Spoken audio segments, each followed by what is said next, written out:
पुत्रं विनायकं भक्तावासं स्मर नित्यम् आयुः कामार्थसिद्धये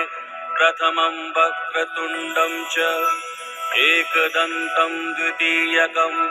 तृतीयं कृष्णं पिङ्गाक्षं गजवक्त्रं चतुर्थकं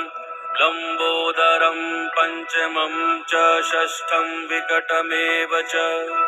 सप्तमं विघ्नराजेन्द्रं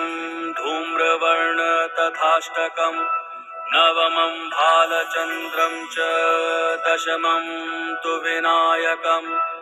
एकादशं गणपतिं द्वादशं तु गजाननं द्वादशैतानि नामानि त्रिसन्ध्ययः पठेन्नरः न चाविघ्नभयं तस्य सर्वासिद्धिकरं प्रभो।